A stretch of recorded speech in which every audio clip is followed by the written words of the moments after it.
రాజన్న సిరిసిల్ల జిల్లా వేములవాడ మున్సిపాలిటీని పనిచేస్తున్న కార్మిక సంఘాలకు కార్మికులకు 25,000 వేతనం చెల్లించాలంటూ సిఐటి సంఘ నాయకులు ధర్నా కార్యక్రమాన్ని నిర్వహించడం జరిగింది. గత 2 రోజుల నుంచి ఈ కార్యక్రమం కొనసాగుతుంది.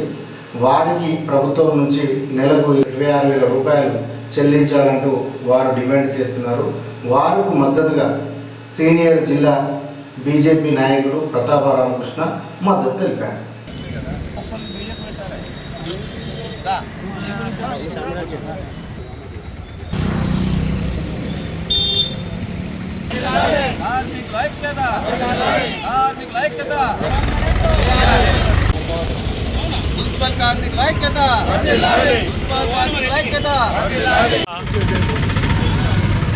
మున్సిపల్ కార్మికులు సమ్మె ఇస్తూ ఉన్నారు.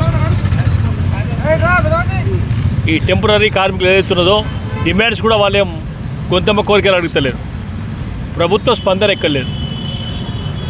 రాష్ట్ర వ్యాప్తంగా చేసే దాదాపు ఈరోజు 3వ రోజు కార్యక్రమం ఇది. వాళ్ళు అడిగినాయి, ప్రభుత్వం అధికారంలోకి రాకముందు కాంగ్రెస్ ప్రభుత్వం రేవంత్ రెడ్డి గారు ఏం చెప్పారో అది మాత్రమే ఇవ్వమంటా ఉన్నారు. అప్పటికి ఉద్యమం చేయలే వీళ్ళు. ఈ రాష్ట్రంలో టెంపరీ ఉద్యోగం లేకుండా చేస్తా అన్నాడు. పాపం వీళ్ళు ఆశపడ్డారు, టెంపరీ ఉద్యోగం లేకుండా చేస్తాడు కదా, మా అందరికీ పర్మనెంట్ అయితే అని. అయితే ఉద్యోగులను లేకుండా చేసే ప్రభుత్వం ప్రయత్నం చేస్తూ ఉంది. ప్రభుత్వం 26,000 కనీస వేతనం ఏదైతే ఉన్నదో అది చాలా ఫండమెంటల్ రైట్. అది ఇప్పుడున్న వ్యవస్థలో పెరిగిన ధరల ప్రకారం 26,000 లేకుండా ఏ కుటుంబం బతికే పరిస్థితి ఒక్కసారి కూడా ప్రభుత్వం ఆలోచన చేయాలి. మరి కనీస వేతనం లేకుండా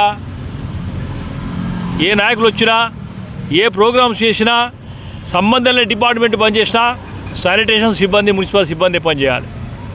దాదాపు పొద్దున లేస్తే 4 గంటలకు లేస్తే మబ్బులు లేచి 5 గంటలకు రోడ్డు శుభ్రం, పారిశుద్ధం ఏదైతున్నదో మన ప్రత్యేకంగా ఒక పిలిగ్రిమ్ సెంటర్ మనది. వీళ్ళకి డబల్ డ్యూటీ అవుతూ ఉంది. మరి వీటన్నిటిని పెట్టుకొని పెన్షన్ స్కీమ్ కానీ 26,000 కానీ ఇవన్నీ కూడా ప్రభుత్వం వెంటనే ప్రకటించాలి. ఈరోజు ఏదైతున్నదో వీళ్ళ దానికి సంఘీభావంగా కూడా భారతీయ జనతా పార్టీకి సంబంధించిన అందరం కూడా కౌన్సిలర్స్ కానీ నాయకులు కానీ కూడా సంఘం ప్రకటించడం అవుతుంది.